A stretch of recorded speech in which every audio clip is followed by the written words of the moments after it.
and gentlemen, welcome to episode number 42 of the D.M.C podcast and the first episode for 2022. Introducing your host today, kind, wise, handsome and humble. That's right, it's me, Adam Rigby. And the man, the myth, the return of the king, the man who put the G in games, the whoa in wads and the cha-cha-cha in chest and arms, Mr. Cody Hunter. Bro, epic to see you. There you go. You too, mate. Thanks for having me back on the first episode of 2022, mate. It's exciting. Here we go. Yeah, mate, it's been such a big break, but this is, mate, the DMC is you, is me, is us. So stoked to be able to, because you've been busy man, through the back half and leading into this year. All sorts of stuff happening for you, which has been cool, and we can discuss a bit around that if you want to. But yeah, man, let's just have a little bit of a debrief, mate. 2021, what a year. Holy shit, we're officially now 2022, living in the future. There you go, mate. It's madness. I don't know whether people understand this, but when I was a youngster, I think the year 2000 was it, right? 2000, we were supposed to be flying around the spacecrafts and wearing silver suits. So a little bit gutted. I mean, you could still rock a silver suit, let's be honest. I did in Korea, mate. Korea silver suit all day, baby. Pay good money. Kidding, mate. Pay good money. Let's have a poll. Who wants to see Cody bring back the silver suit? Silver suits are a go over there, bro. Like we used to have them. It was so good. But you're right, mate. Remember the TV show Beyond 2000, mate? That was the TV show we used to watch as kids. Yeah. Hey, and it was like, oh my God, it's going to be amazing after 2000. We get to 2000, we're like, oh, we can't even have our computers run past the number 2000 anyway, mate. So Y2K's going to come and blow us all up, you know? Like, oh, it's so good, eh? I was joking about that with a friend. Actually, we were in a bar, in the same bar that I met my lovely wife, actually, many, many years ago in 1999 New Year's Eve, waiting for the lights to go out. And everybody, 5, 4, 3, everybody getting nervous. 2, 1, happy. Well, nothing's happened. Okay, let's get mortal. And so here we are 22 years late. Oh, my back hurts just thinking about it. People made good money off that, mate, of scaring people on that one and saying, I'll get your computers ready, we'll fix you up so you don't have to worry about it and it'll be fine. And upgrades and mate, here we go. But we made it. So, bro, despite an epic year, super challenging, and arguably a couple of years that's super challenging, and for some people the most challenging couple of years that they've ever been through as a human, as a family, as a nation. Certainly for us anyway in our lifetime, but we got through it, mate. Oh, holy shit! Touch and go. Yeah, mate, I'm coming hot off 6 weeks break, which is the first time I've managed to take a big block. Normally, as you know, my passion for cycling and people takes me overseas in New Zealand winter, so I can escape to European summer to ride my bike in the mountains with some mates and raise some money. Haven't been able to do that, so stacked up some leave. But yeah, reality, mate, I just got addicted to work last year, and it's too easy to do. And got to the end and thought, need to take some break. Lucky the organisation supported me with that, and I had a ton of leave owing. And didn't really. I mean, you know me, mate. I'm an active relaxer.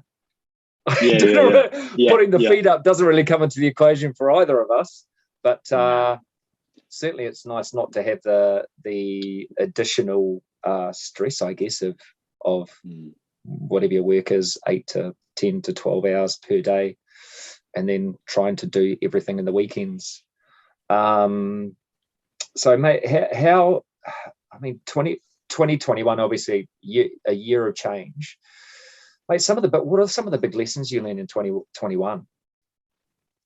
Mate, good question. Hey, like, I mean, I suppose it's you sort of just reviewing lots of different questions, just like, I mean, lots of different things. And like you were just saying, when you take breaks from things, you're not necessarily missed or needed, which is what people need to understand. I think a lot, like when you take your 6 weeks, the reason you often don't do things for yourself is because you're worried the world will fall apart without you. And that's I suppose that's a good thing in terms of like, you want to make sure that things are good, right? You don't want to just ditch out and leave someone else with the mess. But at the end of the day, you know, it's like you leave your phone and you leave your phone at home for the day. What happens? The world doesn't burn down. No one needs you. There's no emergencies. And in fact, you actually enjoy not having your phone. On another one, you know, the job is a funny one, bro? Because you invest so much time and effort and everything into it. But as we all know, they'll replace you by tomorrow morning if something happens or you leave or whatever. Like at the end of the day, no one cares. So you've got to look after number one more than anything on the planet. And that's just the way it is. And making sure that, you know, you put so much commitment and effort into your job and your roles. And on a coaching perspective, it's like people will book meetings with someone that they might have a business relationship with. Maybe they're trying to, maybe it's an old one. But they'll schedule in a workout. But as soon as something comes up, what gets canned first? The workout, mate. The things that are for you are the first things to get chucked to the side, and the things for everyone else get priority. And yeah, I just think it's quite an interesting one to sort of address that. You know, we should be protecting those hours for ourselves, like it's the end of the world, because when you're not good, you know, nothing's good. Nothing's performing well when you're not performing well. So that's I suppose a good lesson that's led up. That's just for always good to review. It's like you've got to make sure you're good above all else, and that's sad. I mean, I'm not saying sadly, but that's even your children and your family. Because if you're not good, they don't want you anyway. You're like, what's wrong with you, Dad? You know, you're not helping us. Sort your shit out, and then come back and be your best. So, yeah, good little reminder for us all, I think. Yeah, and interesting for businesses and organizations in terms of productivity too, because the whole working from home gig is something that 3 people for 6 we're just used to, or managers are used to seeing people with their feet under the desk and punching the cards in. But the reality is the amount of tasks that are completed beautifully, efficiently, and to a high level, because there's a little bit more balance. And it's less about clock watching and more about just getting down and getting things done.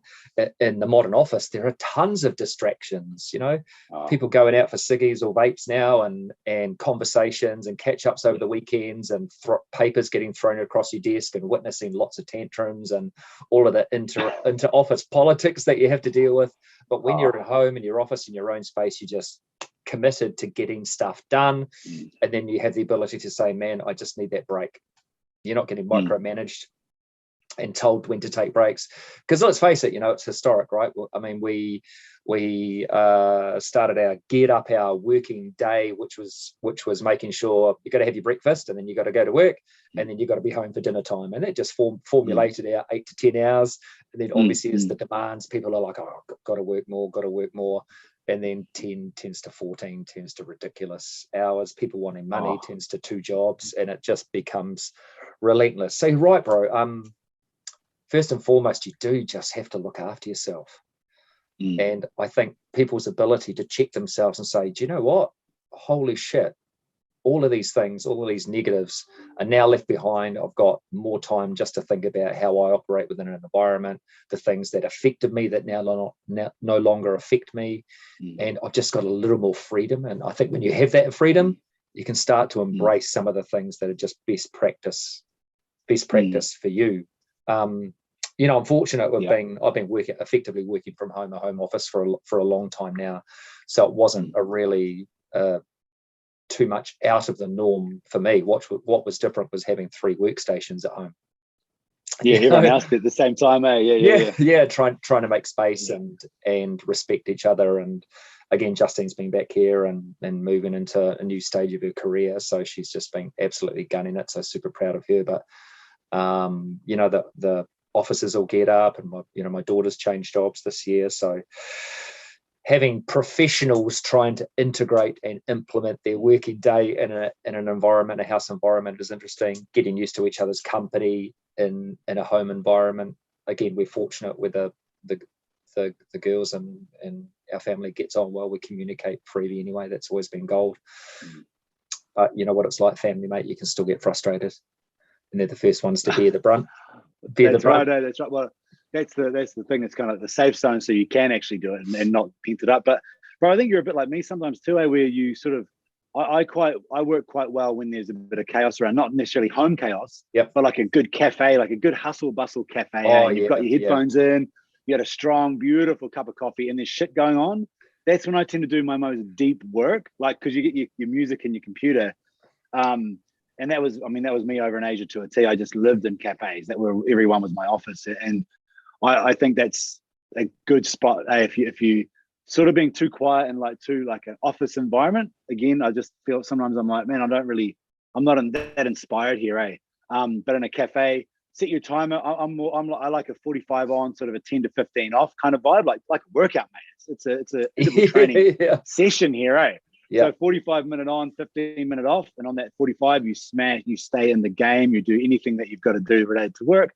15 minutes to, I don't know, get a fresh cup of coffee probably, or check out your socials, or message someone, or call someone socially, whatever. But think about how much more productive, deep, efficient work you can do on that versus behind that desk in the old office, mate, for 8 hours, hearing the clicking of the keyboard, mate. Click, click, click, click, click, click, click.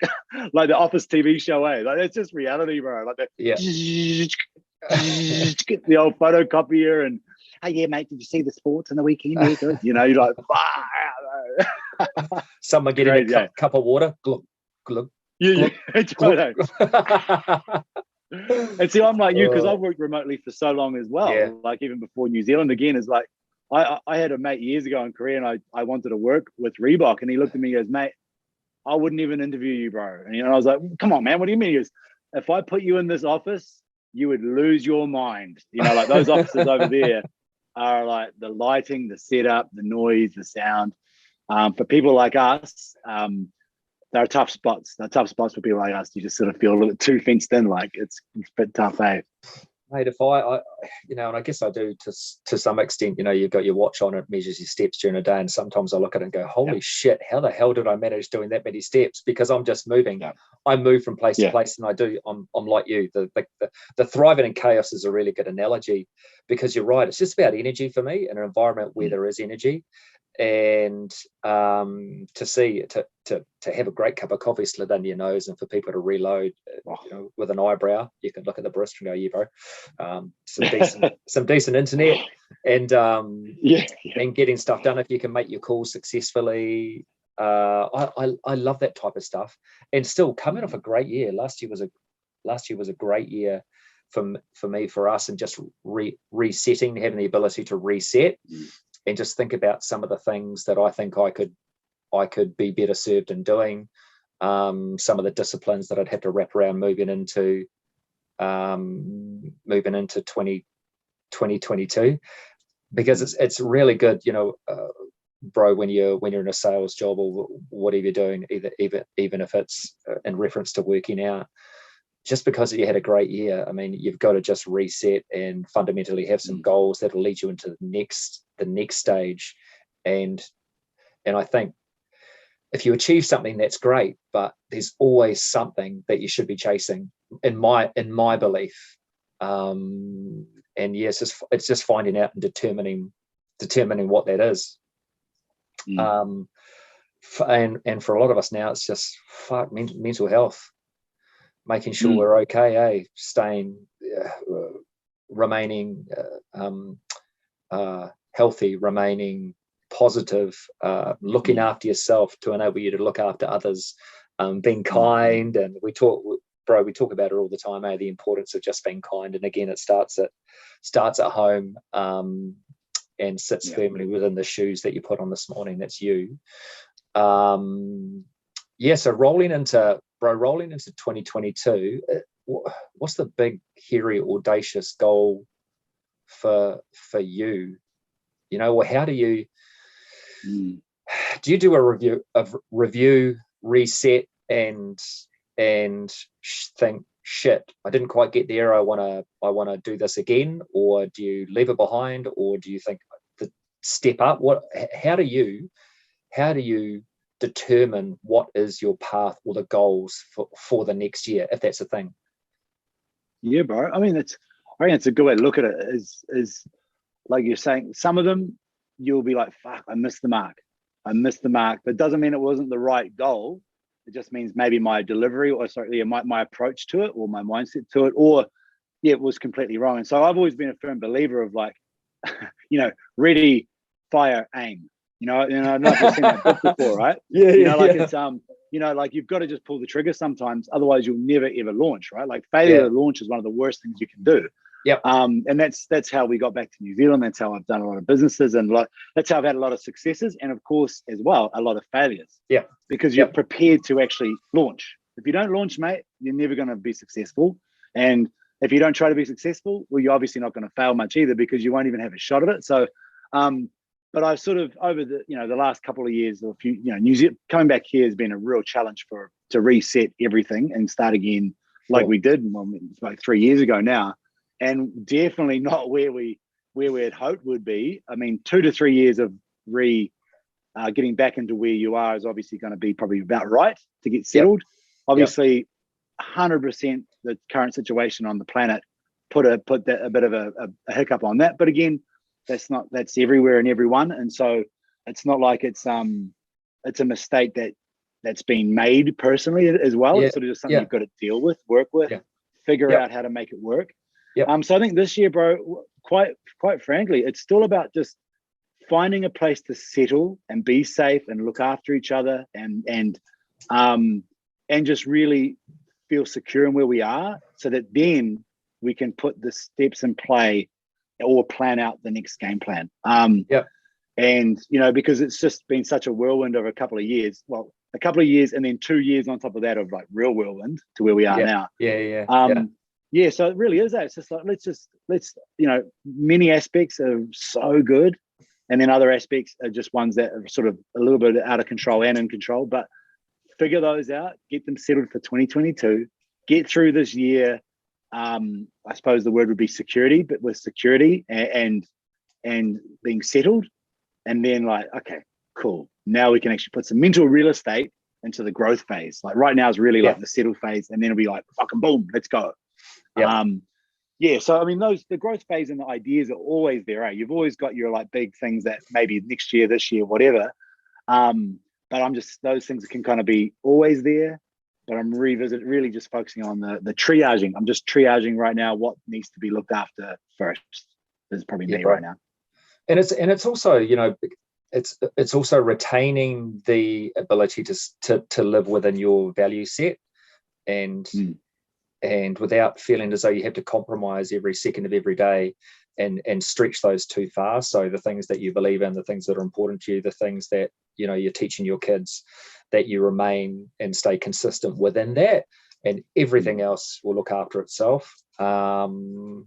It's a difficult one, because I think people have there's an element, and I see it a lot. People are like, just fuck it, march on, and so we can't keep punching with the brakes on. We can't just keep slamming on the handbrake, and for me and my family, it's just about energy, and doing the podcast is one thing that's really important to me and to us, and communicating with people and helping people is one thing that's really important to us, and leveling that up, which that I think the sky is the limit. You can never do too much when it comes to being kind and helping others, right? And the hope is that what we do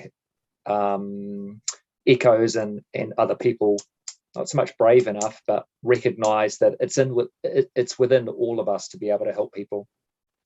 It's within all of us to have the power and ability to be kind and to help one another. These are interesting, challenging times. So anything we can do to help our fellow humans, and making sure just everybody's okay first and foremost. So and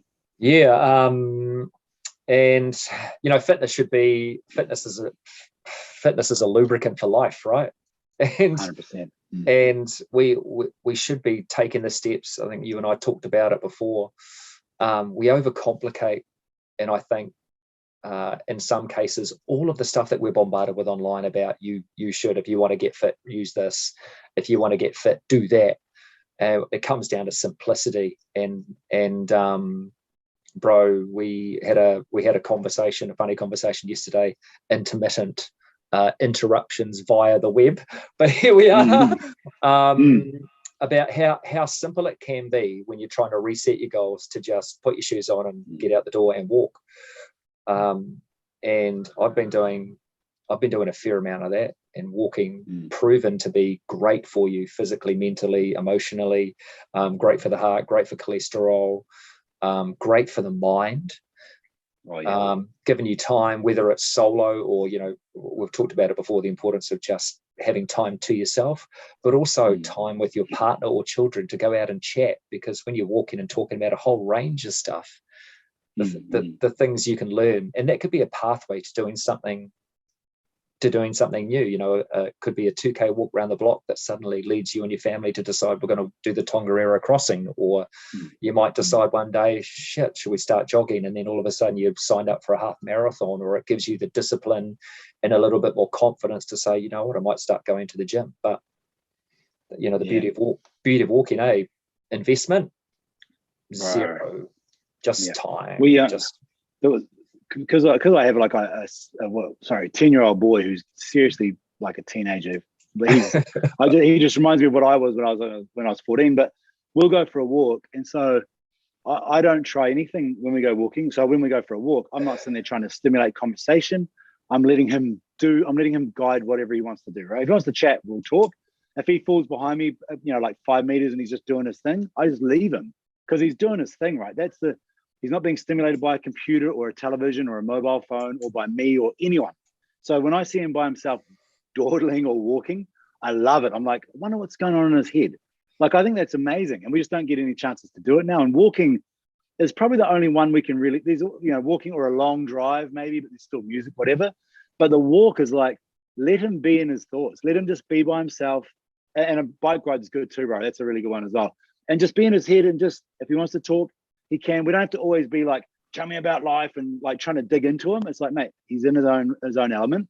And it's so good, man. I love when he comes along, and he will fall behind me a little bit. It's not like I'm trying to outspeed him, but he just does his thing, and I'll wait, and he doesn't even want me to catch up. He just wants to be doing his thing. And I love it, man. Like, when do you get that chance these days for a kid that age?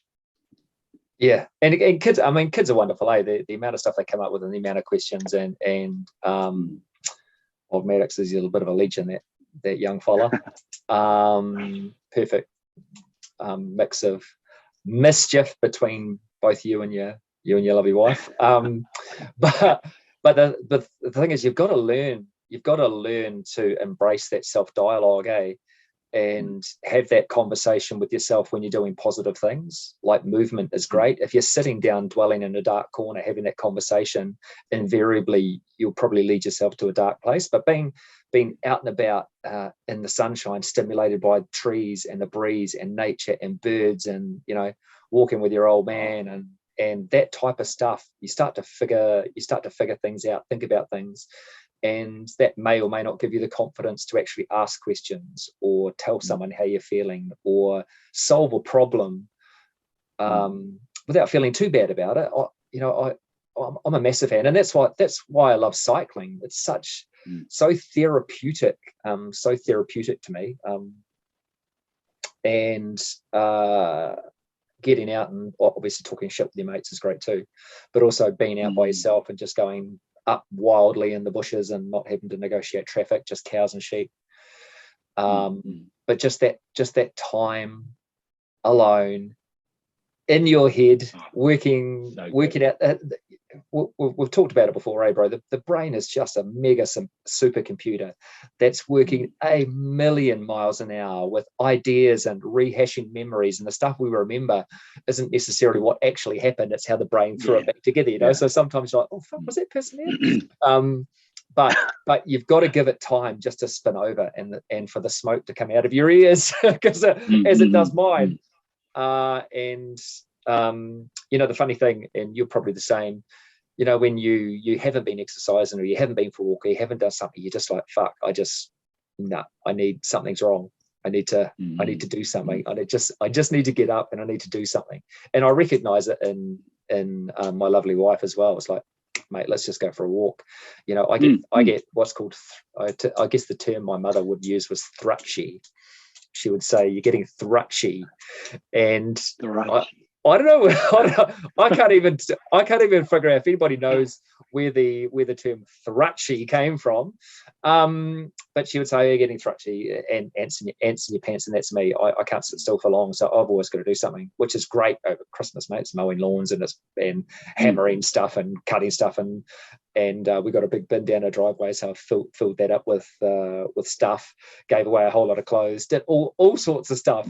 But yeah, you can use that power and that energy for good, and still allow the mind to do what it's designed to do, and just spin over, blinding flashes of inspiration. You could have the one idea that it could be the $1 million idea, or it could be something that's just really cool that you always wanted to do. You think, yeah, you know what, and share it with someone else. Yeah, bro, but no, it's mean. Yeah, and you know, I think people feel, though, you know, when you get to the end of the year, it's like, okay, I have to start again, and they forget about, you know, let's give ourselves credit, team, for the distance we had to cover and the ground we had to cover, and the shelter that we had to take from 2021. Because, bro, she was rough. She was a rough one, and even leading into that, you know, the year prior, man, it was a tough year. So being able to just sit back and talk about it and communicate and still have mates and know that your friends are okay and stuff is bloody good. It's a victory in itself. But we get so conditioned to thinking, okay, no, I have to continuously move forward. Build on what you have already achieved. Take confidence from what you've achieved and how far you've come. You know? Yeah, mate. Yeah. And yeah, I don't think there's anything wrong with, for me, I'm a massive fan of obviously doing things you're passionate about. And I think maybe it was episode 1, we talked about you find your passion, you find your people, and then your purpose.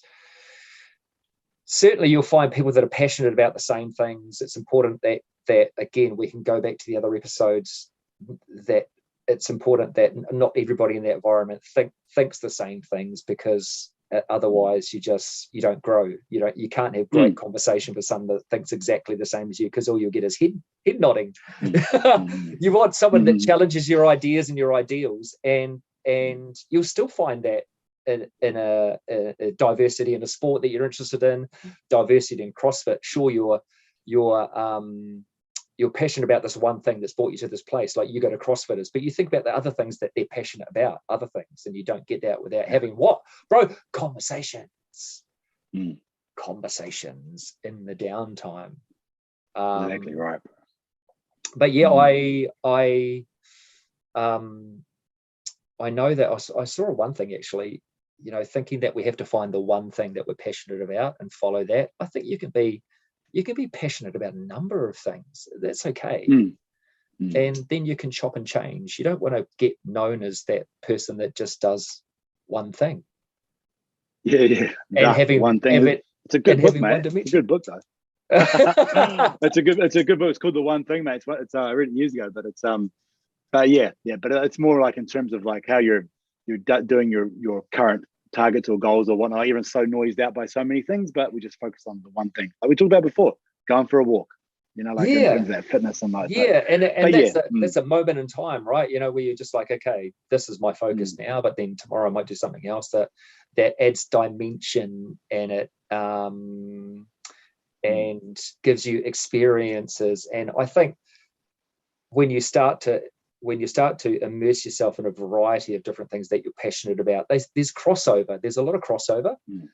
And then they start to intertwine. For me, it's like the group fitness journey is the same thing with exercising, how, you know, you put yourself on a pathway to help people, and slowly the lines between what I did in my professional life and outside of my work and the group fitness in terms of attitude and intensity and all of those types of things just started to merge, and then it all started to make sense.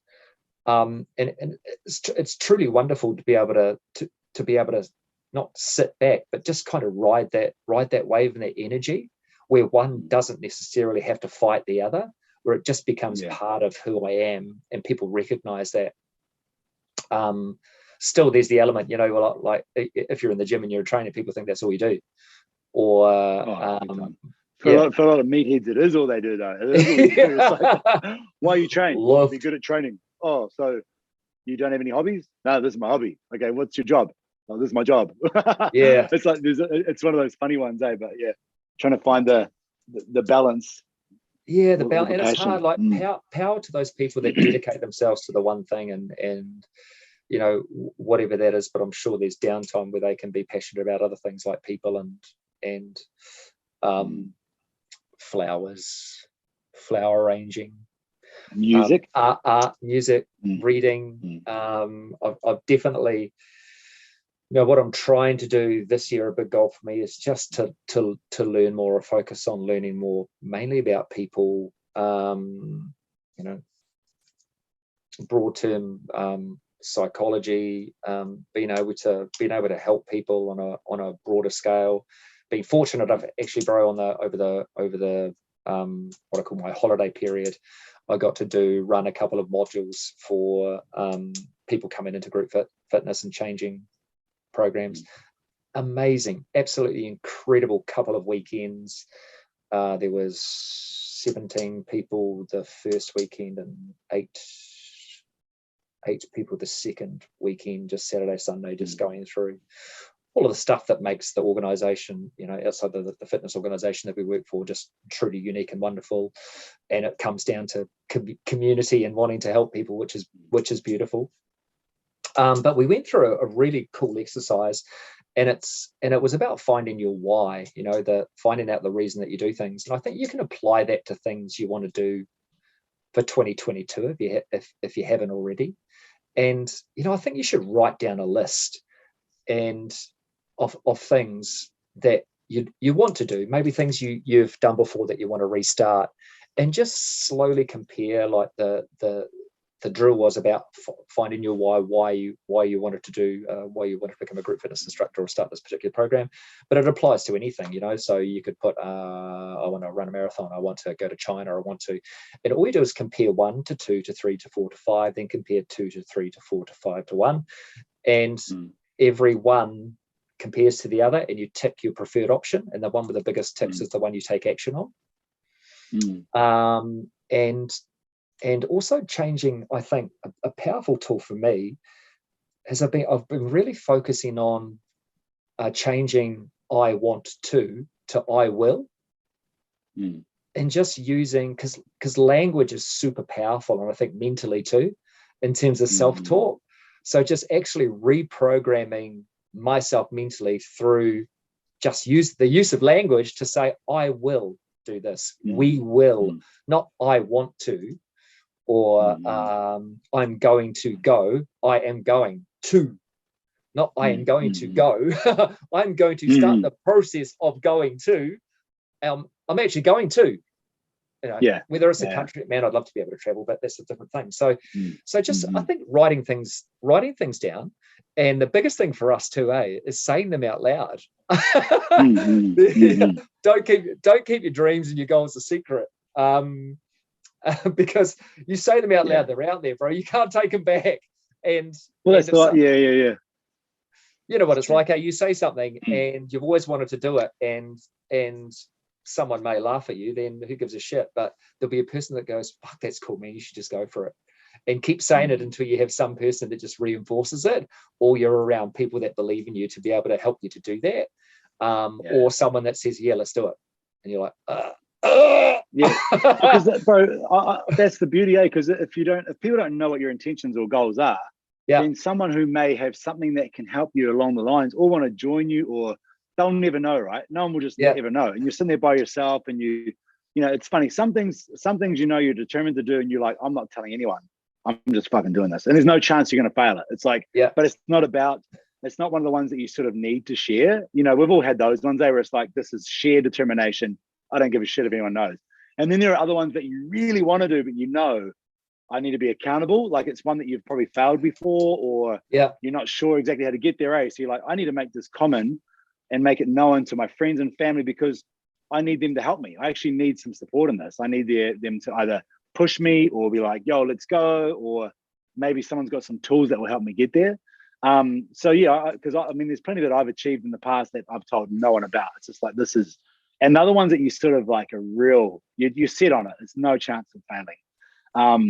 Because I remember doing my bodybuilding competition, and I well, that was made clear to everybody, because number one, I owned a gym and I trained everyone every day, and everyone's like, and so I made sure every single person knew about it, because when I needed someone to train with me at 3:30 in the morning, someone would show up and train with me. Like Cody, like if I need someone to cover classes, they knew that I was wrecked. It was a whole community took part in that. And then in the photos after the event we did, you can see the community because they were all there in the photo with me in my Speedo. But every single person in that photo played a role, eh? They all played a part, mate. You know, like without them, I wouldn't have got there. That's for sure. Like I would have been just screwed by myself. It was so good. And it's turning the corner, age. I think, and I've thought about that. It's funny you should mention that, bro, because I've thought about that recently too, because there are things that I wanted to do. And I'm like, why, my reasoning for throwing it online would be what? Is it because I lack the determination? Do I need the backup for people to say? Do I just need, is it because I want people to know that I'm doing stuff? Is it, and I'm like, you know what? I could just front up. I could go through the effort of preparing myself for 4-set activity, whatever it is, and just go and fucking do it, and then just wave a medal at the end of it, rather than just going through the process of sharing that journey. It's a way different mindset, because you know what we're like. We're all about sharing nowadays and getting the pat on the back, because that's motivation. But I think you turn a corner if you have the ability to do it in silence and to do it yourself. That's a far out. That's a biggie. That's people are like, oh, bro, I didn't know you were doing that. I didn't know you were training for that. Man, I've been training for 6 months. Fuck, bro. Yeah. So I reckon that's powerful. But again, it depends on situation, what it is, and I mean, I don't think there's a right or wrong. I just think it's everyone's different to what they're doing. Like I said, I've done both ways. I've done in silent, the silent assassin, and I've done like broadcast it to everyone I've ever known, because I need them. In fact, I need them to know, like because you've already got a little percentage chance that you think you're going to give up on it. It's almost like, actually, I'm probably not going to do this, so I'll tell everyone I will. So that at least hopefully someone will help me. And I think we're fortunate to have people around that are just going to give us a nudge. And if anybody says is brave enough to express a goal to me, I'm like, how can I help you? Is there anything I can do to help you with it? And if they need to suffer in silence, they're keen to do it. With bodybuilding, it's a bit different, because like for 2 weeks you'll be really, really shitty, and for 3 days you'll be orange. So it's hard to hide that you're doing that. Orange and shred, and I mean, living in the bathroom for the last few days, and also, I mean, I remember for me, you're posing in your Speedo and someone walks in the studio and you're like, you've got to explain it to people. You're naked most of the time.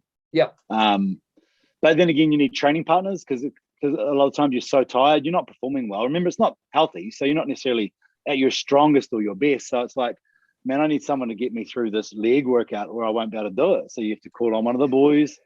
Get down here, mate. I need someone to help me through the session. You got to call everyone. Fuck, it's amazing, because you think about the amount of things that people do or get addicted to or want to do as a goal that aren't inherently healthy, that are just hard work, can be soul destroying, and then you get caught in a loop because you just get used to the suffering. And I think that's the great thing about setting targets, to just get outdoors and walk and stuff, because it's not all about just absolutely breaking yourself and hurting yourself and getting caught into a loop of continuous intensity. You've got to be able to step back and say, hey man, today I'm going to take it easy. What's your body telling you? Chatting with you yesterday, bro, that my wife and I went for a 18.4 kilometer run or jog, whichever way you want to call it. And if you think back last year, we were talking about me starting the running journey and how there was a lot of fear and doubt around it, but I came out hot. My idea of running was going out and smoking under 4-minute Ks and just trying to bleed, and this idea that I had to suffer. And I found this whole new side of running that I hadn't discovered before. And also the ability to just immerse myself in something that my wife is incredibly passionate about, and just share time with her and chat a little bit. And there wasn't much chatter coming back, as it was pissing down with rain, and the last 4 or 5 Ks were pretty horrible, to be honest. But we did it together, and a big hug at the end. It was super cool. But having the ability to experience that and express that was just super cool. And there's a few aches and pains, and certainly having a nice shower and a spa afterwards helps, but not feeling as though I just have to suffer and continuously break yourself And that could come down to anything in life. Like, you know, people get caught in poisonous relationships and get used to dealing with poisonous people as well. You just think that's normal when it's not. It's you get addicted to it. You do, and you just think that's normal. People who are in a job that's just, they're used to getting treated poorly, and suddenly they get in a job where, you know, they've got a little more freedom and to think and to do and to express themselves and talk, share their opinions, and they're like, wow, this is weird. This is weird. But, you know, never for a moment should you feel as though you just have to suffer or made to feel as though you're second best. Everybody counts. Everybody has an opinion. Everybody has the ability to do something. And like I say, if it's just, mate, putting some shoes on and getting out and walking, then fuck, do that. Do it. I've had a real good change of training because, you know, I'm a sufferer. I love to suffer. I suffer at least once a week. Yeah. But my suffering these days is so different. The reason I call suffer is usually longer, but not necessarily intense. Not like it used to be. Like I'm not. Yeah. But anyway, these days it's really up to what my kids are up to. Like I just, if they want to train or do something with me, then my workout's out the window. I just don't really care enough. It's like, so the other Sundays are a really good day for me to do really what the kids are keen to do. So I wanted to get Layla out running 3K. So I said, you want to go for a 3K? There's a loop, a 200-meter loop over here in Greyland. And so we go there and we ran the full thing together at her pace. I don't care. I mean, to be honest, her pace is not much slower than mine anyway, bro. But our chats and trying to get her to understand about like when to push through and have chats about it and change the format and what our intention was. The only intention was no walking. We don't care about how fast. Let's just try to run the whole way. And we're doing some chanting and incantations and shit. And we're like, let's go. And it was so cool. But and she did the whole thing and she loved it. And then today, like her mindset, so I can just see her already building and she's just a different level. And I'll ask her. Yesterday I said, hey, look, I know you don't want to work out right now, but can you make sure I get through this? This is what I ask her, my 6-year-old daughter. Yeah. She goes, yeah, Dad, I got you. So she'll jog beside me and she'll be like, you got this, Dad. And I go, and I trick her. And I'll be like, can I quit? I feel like quitting. Hey, can I just walk? She goes, no walking. Let's go. Like, I love it. It's, but yeah, like I remember being in the day, I would sacrifice that time. If the kids said, let's go do something, I'd say, I've got to go to the gym and train. I'll play with you when I come back if there's time. Yeah. But now it's, let's go do this together. What do you guys want to do? You want to do some gymnastics, which just means hanging from the pull-up bars while I do some dips and stuff. And they'll be like, yeah, let's go. And I go, done, let's go. My workout's completely out the window. I don't care. Such a different mindset, but how cool. They get to experience that. And I get to experience that every day. It's mean. Yeah, we know the value of time, and I think that's great because otherwise, if you do disappear to the gym and you do those types of things, you don't include your kids, all they see is the relaxation time. So they see you sitting on your arse, which is all the time, with your knees covered in ice, just eating stuff in your face full of carbs, and they go, oh, okay, this is normal. But including loved ones, including friends, and things you're passionate about, whether it's moving, but just adjusting the intensity so that everybody enjoys the experience. I think giving your friends and family snapshots into the things that you really love is super powerful. So they understand it. They don't, we've never pushed our kids into doing the things we're passionate about. They've experienced it. They've come to races. We've done the things that you've done, come out for little jogs and runs and bike rides and swimming and all of those types of things. But we've never said you must do this. But they understand, if it's important to you, they see us active, which is great. Being active is more, a role model, being active, and the biggest impact I can have on my kids is just showing them what it is to be kind and a good human and treat people with respect and love, and they get it. Those kids are just kind and wonderful and beautiful humans because we've always given them the ability and confidence to just sit with us in those moments. And for us to be able to share interactions like that, when we caught up at Bowdy's, mate, your kids just sitting with us around the fire, just chatting and yakking, making the kids part of the conversation, talking about life. That's just hugely important. Rather than go play in the corner and do that, including children in conversations and listening to them because they've always got valuable things to say.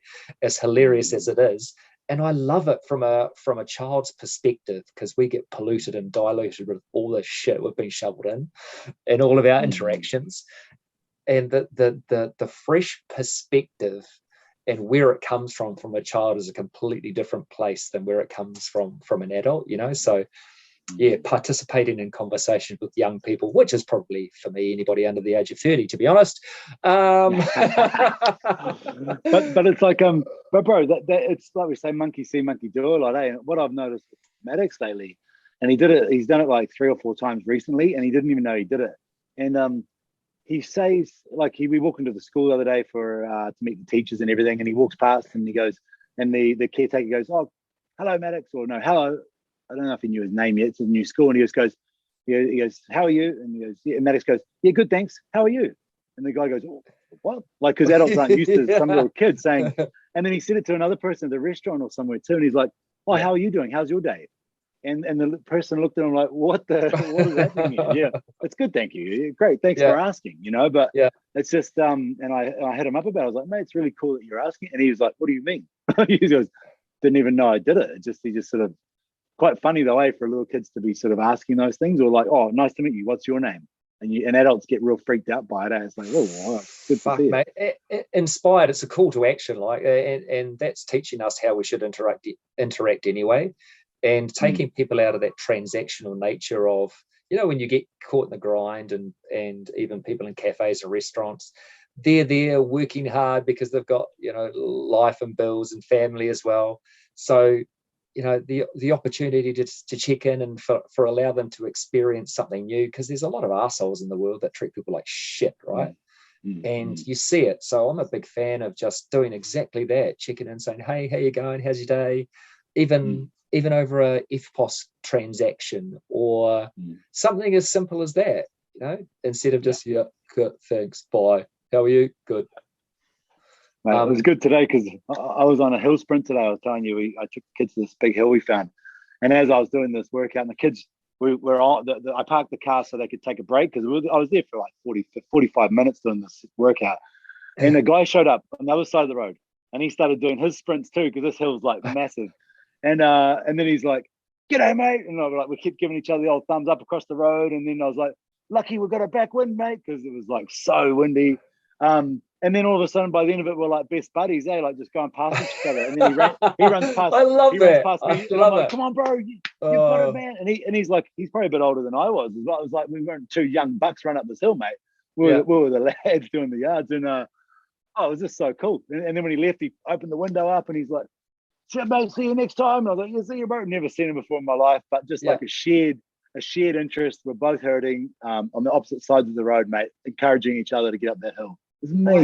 I love that shit. You know, it's doing laps, and it's all of those types of things. When you see someone doing the same thing, when you, like for me, cycling, and you know, you wave at a cyclist, and there's some stains that don't wave back because they think they're preparing for the Tour de France. But like I think I've said before, mate, I've ridden with guys that have actually ridden in one stage in the Tour de France, and they still wave at everybody, mate. They don't give a shit. But it's just sharing that common thing to say, yeah, bro. How good, exactly. How good to be out and about, even on a shit day. You know how funny it is. You go out for a walk and it's just pissing with rain, and you see someone else, and you just look at them and go, you laugh. And I feel as though it's kind of like we're the lucky ones, like you know, you're saying you get it, bro. Hey, and because there's not many other. I guess we look at ourselves as nutters because we're out there doing it, but how good to be able to go out and experience just a little bit of rain. Put a raincoat on and get out and get amongst it. And saying that, mate, it was pissing down. So I was in the garage today, rolling the legs out on my bicycle, riding through a virtual world. But love it, bro. Love it. Yeah, bro. So, mate, moving forward, obviously, big year, 2022. We're going to come up. It's going to be 2/22 on the 22nd of the 2nd, 2022. Soon, in a week or so. Or Valentine's Day. It's Valentine's Day tomorrow. Is it tomorrow? Hang on, 13th. Yeah, Valentine's. Oh shit! Big Valentine's Day tomorrow, where we're getting talked into buying all sorts of stuff. My advice to people: every day should be Valentine's Day. You should show appreciation and love for your respective partner, and eat chocolate every day of the week, and you should eat chocolate too. And yeah, flowers don't have to be once a year or twice a year. Even the power of just picking a flower from someone else's garden who spent the best part of 15 years growing a tree for you to come and whip a flower off, still a powerful tool. A $9.95 posy of flowers will do exactly the same as a $95 posy of flowers, but you do you. Just do stuff that's inherently kind, and just make sure that the other person knows that you appreciate them. That's all I'm saying on that matter. I hear you, bro. Good call, mate. Step up. But yeah, moving hard into 2022. Mate, what are your thoughts? What's the have you got a focus? Is there a mantra that you've got? Yeah, bro. I'm just, for me, like, as you probably know, like, for me, the base is health and wellness. If that's solid, then I'm solid. So my real focus right now is a lot on training and nutrition and health. Yeah. You know, I've always got the code. The code is sort of really important, which I've been teaching my kids lately as we run, which is show up, do the work, never give up, and leave no one behind. So, you know, and just sort of making sure that, you know, that I'm focused and got intention on what we're up to, because when I'm in good shape, when I perform well, when I'm eating good food, the clarity just helps with everything, right? So it helps keep everything in the direction it needs to go. and like I said, I mean, coming off these couple of years, it just really is family first, getting the family and myself into a stable setup sort of space. Where we live right now is temporary in terms of we only sign up for a 6-month lease. Once this is out, we're off to the beach, mate. We'll be moving in beside the beach, guaranteed. Nice. We've just realized that that's where we belong. Of course. Yeah. Our kids love it. So we'll get into an environment where, you know, where the lifestyle just really helps push you to those areas that you want to be at. Yeah, mate, and just make sure this year is good stability year again. Another stability year after 3 years of none. But just get it set up and crank it out. Yeah, and it's motivation. I think you've got to set yourself a goal, but like you say, recognize how far you've come this year and the things that are important to you as a family, and being close to the beach is one of those things. So the effort and energy it takes probably for you to pack up everybody and truck out to the beach, negotiate traffic, you're like, no, well, this is trying to probably tell us something. Let's maybe move. Let's make it easy so we can just walk there. Every day, mate. Every day, literally every night. Even after dinners, we've driven out there, mate. Like, it's so funny, Well, I remember the good old days, you know, as a parent, when you're taking your kids out, it was like we were going to war or going to Everest, because you would have every bag and you would have your doomsday plan. You would have every food, nappy, you name it under the sun. Everything was mapped out. Absolute carnage. So yeah, I'm all about path of least resistance now. And planning for success doesn't mean overcomplicating shit, which I'm absolutely notorious for. So simplicity is the key for me. Like I say, we can go back to that walking thing. Just keep it simple and keep the vibes and the energy high. Bro, so goals are, you know, for moving forward into, because we're episode 42, obviously we've got to crank over 50 episodes for D.M.C podcast very shortly. You know, the fitness series, the interviews with Pete's was super cool. A lot of real cool feedback, a lot of great people.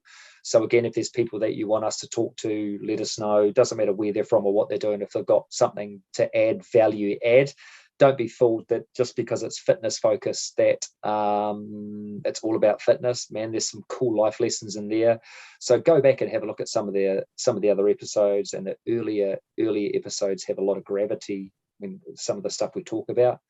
And for us, we haven't lost that energy and that passion for just conversation and talking to people and helping people first and foremost. So that's what we want the D.M.C crew to do, sliding into some serious DMs with a couple of people, hoping to get some interviews with some, I call them hitters, but people that have achieved some cool things. And I mean, it's out there. Some of them are pretty far-fetched, I think, in some of the names that I'm looking at, but if people inspire you enough and you pick up that type of energy, you've got nothing to lose by asking the question. And what's the worst thing that can happen? They say no, in which case you can say, well, I tried, and then try again, and then basically stalk them until they succumb. No, don't do that. But just be persistent. If it's important, be persistent. Have clarity in what you're trying to achieve. Keep it really, really simple. Be kind. Give yourself massive pat on the back for getting through 2021, peeps. Because holy shit, it was a biggie. But 2022, is it going to be challenging? Shit, yes. But what are we all about, mate? Look at the history of the human race, overcoming challenges and adversity, and here we are. So let's think about what opportunity have we to grow as people, as humans, to develop. Check out my bro in the old park games. Get on there and have a look at what the bro's up to. Doing some cool stuff, giving you the opportunity to go out and just work out in the park, like simple stuff. Find a piece of lawn where you could go and work out, even walk out your back door, and you have the ability to train at a great intensity with a real cool trainer. Do that type of stuff. Find something different if you want to. Do the same thing but better. Let's look at the opportunities that we've got. We can always do more. I think we can always do more. Damn straight, brother. Damn straight, mate. Well, it's good to see you. Good to talk again, bro, and good to connect with the listeners again. Yeah. Like blessed humbly, and like I say, mate. Whatever we go through together. I'll be up in the 09, I think, shortly anyway. Going to breeze up, bring the tennis rackets up for the Browns Bay World Champs. Come up, hit a couple of tennis balls, sit down, have a couple of cold ones, and some decent food and some conversation, and enjoy this thing called life while we have the opportunity to enjoy it. One cool thing that I didn't talk about, while I was out for a walk with my wife Justine, a couple of weeks ago, and I ran across a guy that I'd cycled with, and the joke was, is your bike broken? And he goes, mate, I'm broken. I said, just shit, are you all right? And he goes, well, I've been diagnosed with bowel cancer. I'm like, fuck. And that's a conversation stopper. But we stood there, we would have been talking for 40 minutes, about his journey. And sure, he's 60, but it's still way too young to go through stuff like that. And I think back to my father-in-law, who passed away at the age of 67 to the dreaded cancer, and I have some other friends that are going through it. And it just shows how precious life is, and also the importance, if you've got something you feel is wrong, get it checked out. Don't trust Dr. Google, go to your local doctor. But life is short, man, way too short. And the closer I get to the edge of it, I look back on the things, but I also, what I'm doing is looking forward and appreciating every day and every interaction. And the thing I left with when I saw this guy, I said, mate, at the end of I've ridden with you. I know you're a fighter. You'll get over this. You'll get through this. And just to connect with him. And I said, mate, honestly, if you need anything, just come and bang on my door. And he was kind of taken aback by that, and his wife was taken aback by that. But it's true sentiment. If we can just offer, whether it's a walk or a conversation or a moment in time, just to help people going through, because everybody's going through different shit. And it made anything that I had, and I've got such a great life. I'm blessed on in many ways. But it gives you perspective. It gives you massive perspective. So think about that. There are always people doing it tough. There are people struggling, and let's be mindful of that. Be kind and be humble. And again, I could have walked past this guy and said nothing and go, hi, how you going? And not even gone through that story. And I think that interaction and connection was really, really important to let him know that he's got someone, really rooting for him And so take the time to stop. If you brush past someone, stop, say hello, and have a conversation. And how are you? Like Maddox does. Yeah, that's right. Well, ask yourself, what would Maddox do? Stop. Love it, brother. Love it. Yeah, but bro, parting words. Yeah, we love you guys. It's so great to be back in 2022. It's so great to have the handsome rig that is Cody Hunter back together again, united, never divided. At the end of the day, we're family, and we look out for each other and we care for each other first and foremost, and we care for you guys and care for each other and everybody out there. From the big rig, Mr. Cody Hunter, myself, Adam Rigby. That's the D.M.C podcast, episode number 42. Be kind. We love you heaps. Peace. Peace.